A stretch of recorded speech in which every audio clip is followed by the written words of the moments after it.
Hello दोस्तों, हमारे YouTube channel पे आप लोगों का स्वागत है। मैं हूं कमलकांत और अभी हम बात करने जा रहे हैं BPSC 67 के संदर्भ में, क्योंकि बहुत सारे बच्चों की डिमांड आ रही थी कि सर 67 BPSC पे स्पेशल वीडियो लाइए और उसमें विभिन्न पहलुओं पर जो है चर्चा कर दीजिए, खास करके कटअप को लेकर, रिजल्ट कब संभावित है इसको लेकर, और फिर विभिन्न विषय में जो बूम फैक्टर होता है क्या उसका प्रभाव BPSC 67 में देखने को मिलेगा या फिर उसमें सुधार की क्या गुंजाइश है।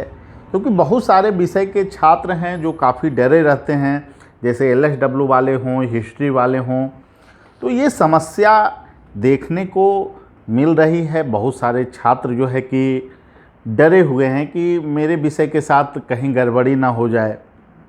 पब्लिक एडमिनिस्ट्रेशन का भी पेपर इस बार थोड़ा सा चौंकाने वाला था, तो स्वाभाविक है हर एक छात्र जो मुख्य परीक्षा दिए हैं उनमें एक स्वाभाविक दृष्टिकोण रहता है कि मुख्य परीक्षा में उनका मूल्यांकन किस तरीके से होगा।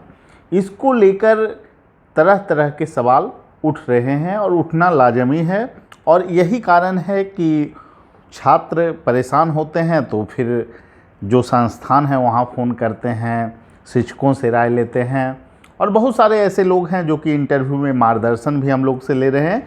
लेकिन कहीं ना कहीं एक प्रश्न तो उठ ही जाता है कि जिसके लिए हम अध्ययन कर रहे हैं, जिसके लिए विभिन्न चीज़ों को सीख रहे हैं, क्या उसका परिणाम हमारे अनुकूल होगा या नहीं होगा, इसको लेकर प्रश्न उठते रहते हैं और उठना भी लाजमी है। इसी कड़ी को हम आगे बढ़ाते हैं। एक संवाद है आपके साथ BPSC 67 को लेकर। विभिन्न पहलुओं पे हम बात करेंगे और थोड़ा वीडियो भी लंबा होगा क्योंकि यह आप लोगों के साथ मेरा संवाद है, और इसका एकमात्र दृष्टिकोण यही है कि हम लोग विभिन्न जो चीज़ें हैं, जो प्रश्न हैं जो उठ रहे हैं, उस पर एक दृष्टिकोण रखा जाए, जिससे कि अभी की जो स्थितियां हैं उसमें छात्र क्या करें और BPSC 67 को लेकर जो आगे भविष्य में जो चीज़ें होने वाली है, इंटरव्यू की चीज़ें हैं, और ख़ास करके इसमें जो है कि इंटरव्यू की प्रिपरेशन कैसे करना है, तैयारी कैसे करना है, इसको लेकर भी हम थोड़ी चर्चा कर लेंगे। लेकिन मुख्य फोकस अभी जो है खास करके विभिन्न विषयों के बीच जो भेदभाव को लेकर जो छात्र परेशान रहते हैं उनको लेकर मैं एक ही बात कहूँगा कि देखिए, सबसे बड़ी बात ये है कि BPSC में जो सुधार हुए हैं, तत्कालीन चेयरमैन सर के बाद जो सुधार हुए हैं वो कई मानकों को दर्शाता है, जिसमें एक जो मानक है वो है विभिन्न विषयों के साथ भेदभाव की समाप्ति।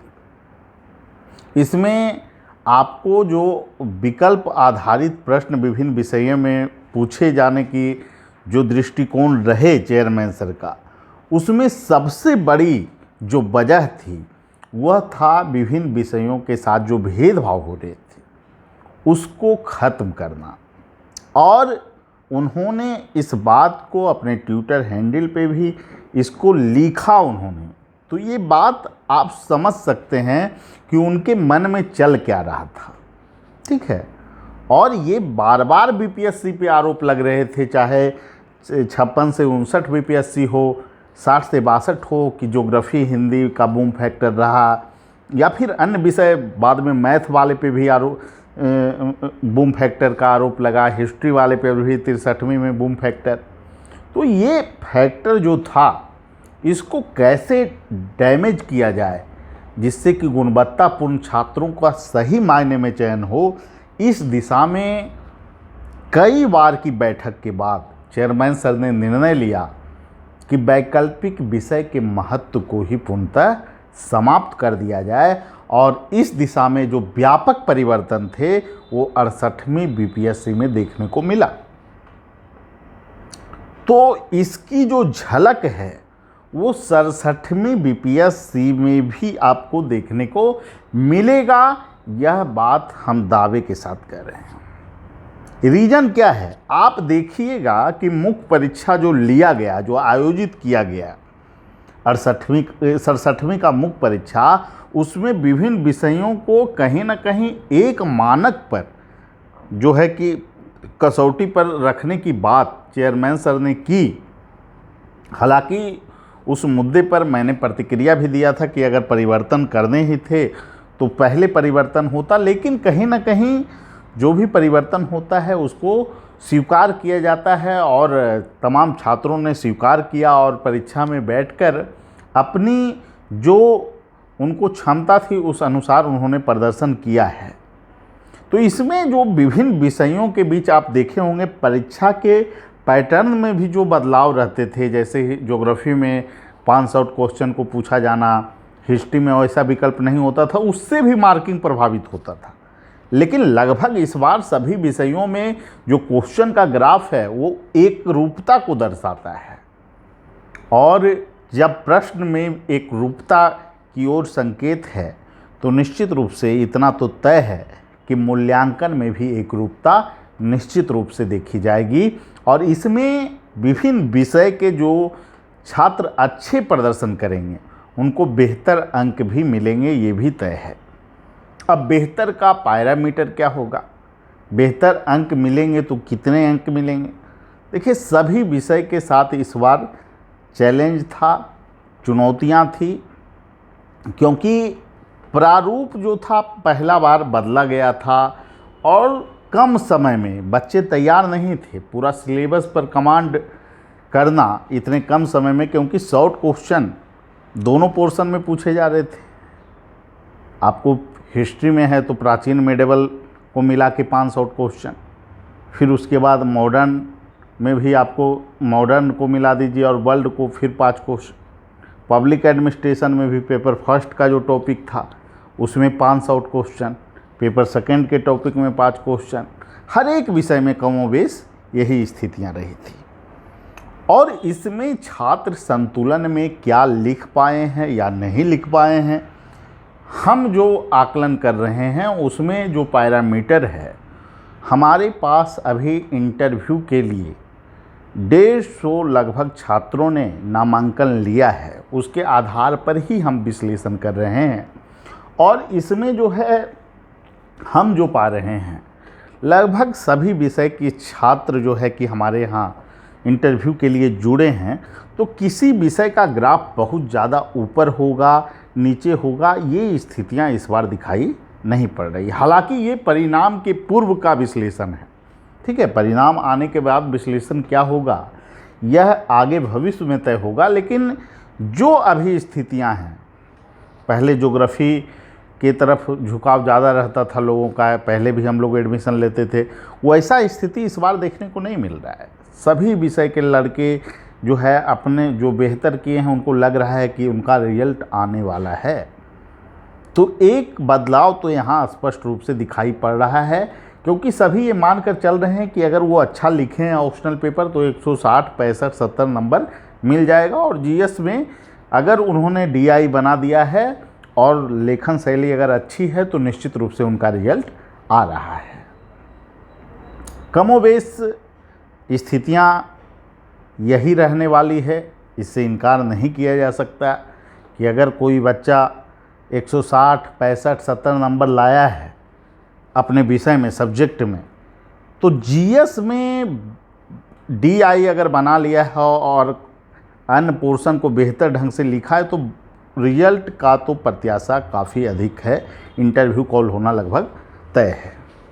लेकिन दूसरे तरफ अगर हम देखें, अगर हम इसका वैज्ञानिक विश्लेषण करें कि कटअप पर इसका क्या प्रभाव पड़ने की आशंका है, तो निश्चित रूप से जो बूम फैक्टर होते थे उसके कारण कटअप कम से कम 10-15 नंबर ऊपर चले जाते थे, 20 नंबर तक भी चला जाता था। हालांकि सेकेंड पेपर में मार्किंग जो है कि ऑन एवरेज अगर देखिएगा 64वीं के बाद से ही कम रहे हैं। 64वीं के बाद भी अगर देखा जाए 65वीं, 66वीं, सेकेंड पेपर में आपको अगर आरटीआई कुछ बच्चे ने किया था 66 बीपीएससी को लेकर, तो उसमें भी जो देखा गया कि 150 प्लस पाने वाले छात्र की संख्या मात्र 21 थी जिनका रिजल्ट हुआ है फाइनली। तो सेकेंड पेपर में मार्किंग कम रहा है।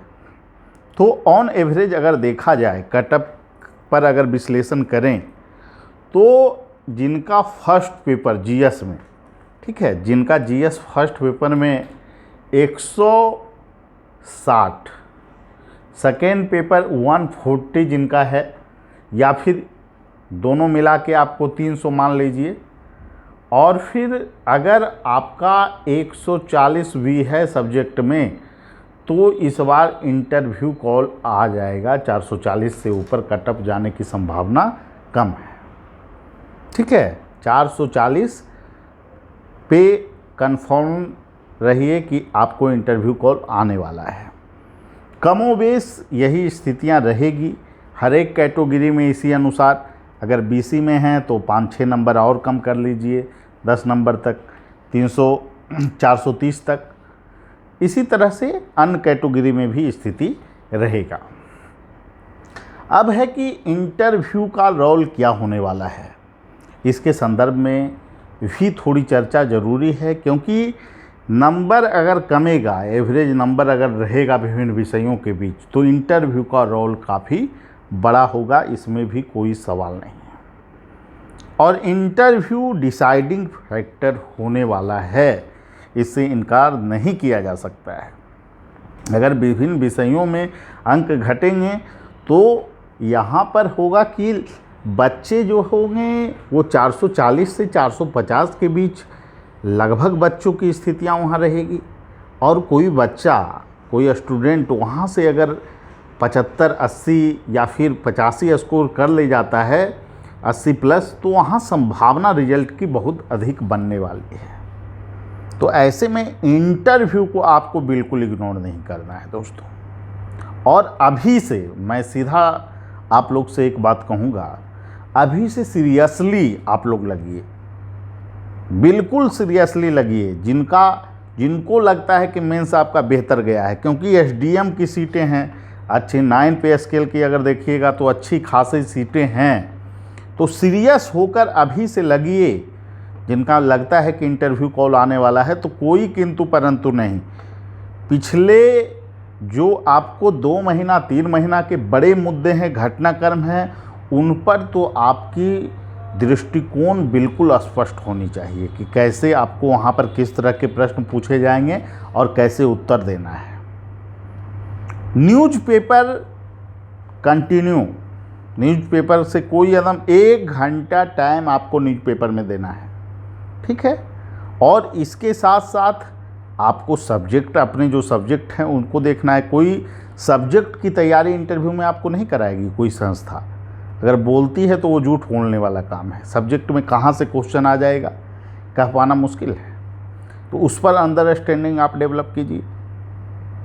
और साथ में हम लोग के द्वारा भी प्रयास किया जा रहा है रैंकर्स व्यू के द्वारा, तो इसमें 9 सप्ताह के जो घटनाक्रम हैं उनके लिए तो स्पेशल वीडियो हम लोग का है, उसको भी आप देख सकते हैं, जुड़ सकते हैं, रजिस्ट्रेशन करवा सकते हैं। आप अपनी तैयारी को एक नई दिशा दे सकते हैं इसके माध्यम से। तो ये आपको करना होगा अभी से। और जो लोग जुड़ना चाहते हैं वो हमारे फ़ोन नंबर 7004291557 पे रजिस्ट्रेशन करा लें और जुड़ें। और साथ ही इस नंबर पे या फिर आपको 8709537366 किसी नंबर पे आप कॉल करके रजिस्ट्रेशन करा लीजिए जल्द से जल्द। जिनको लगता है मुख्य परीक्षा बेहतर गया है और जिनको इंटरव्यू की 0 लेवल से तैयारी करनी है, क्योंकि इंटरव्यू की तैयारी बहुत कुछ इस बार तय करेगी कि आपका सिलेक्शन होगा इन या आउट, 2 ही चीज़ होता है, तीसरा कोई विकल्प यहाँ पे नहीं है। तो सबसे बड़ी चीज़ है कि विभिन्न मुद्दों पे पूर्णतः समझ आपको रहनी चाहिए इंटरव्यू में। और ख़ास करके बिहार में अगर देखा जाए तो पॉलिटिकल क्वेश्चन बहुत ज़्यादा इंटरव्यू में पूछे जाते हैं, अवधारणात्मक क्वेश्चन भी बहुत ज़्यादा पूछे जाते हैं। तो इस पर कमांड तभी संभव है जब विश्लेषण क्षमता आपको चीज़ों पे हो, और वहाँ तो आप लंबा चौड़ा उत्तर दे नहीं सकते हैं। जो चीज़ें पूछी गई उसके अकॉर्डिंग आपको उत्तर देना है, और वो भी आपको संक्षिप्त रूप में देना है। ये काफ़ी चैलेंजिंग काम होता है दोस्तों। तो इस पर अभी से अभ्यास आप लोग कीजिए, अच्छे ढंग से काम कीजिए। बहुत सारे लोग का ये जो प्रश्न रहता है कि सर कटअप क्या जाएगा क्या नहीं जाएगा, तो इस पर बहुत ज़्यादा समय लगाने की ज़रूरत नहीं है। और मैं तो एक ही बात कहूँगा, कुछ लोगों का जो प्रश्न रहता है तो उनसे एक ही बात कहेंगे कि बाबा बागेश्वर वाले टॉपिक को आप दिन रात देखते हैं, प्रवचन कीर्तन कहाँ पे क्या हो रहा है दुनिया में, और आपका जो मूल दायित्व है इंटरव्यू की तैयारी, उससे आप कोसों दूर हैं। उसको आप रूटीन अपना नहीं बनाए। क्या भविष्य के प्रशासक जो बनने की क्षमता रखता हो या फिर भविष्य में प्रशासक बनने की अपेक्षा करता हो, क्या वो अपने मौलिक दायित्वों के प्रति प्रतिबद्ध न रहे? तो इसलिए काम कीजिए, खुद के प्रति ईमानदार रहना आपकी प्रथम जिम्मेदारी है। तभी आप राज्य की सेवा अच्छे ढंग से निर्वहन करेंगे, देश की सेवाओं का अच्छे ढंग से निर्वहन करेंगे, और निश्चित रूप से आप समाज का भला भी तभी कर पाएंगे जब अपने प्रति भी आपकी प्रतिबद्धता सुनिश्चित होती हो। इसलिए अभी से तैयारी में लग जाइए अच्छे ढंग से। निश्चित रूप से आपकी सफलता की संभावना को इंटरव्यू की तैयारी काफ़ी हद तक बढ़ा देगी। ठीक है, सभी लोगों को धन्यवाद। फिर अगले वीडियो में मिलेंगे। Thank you.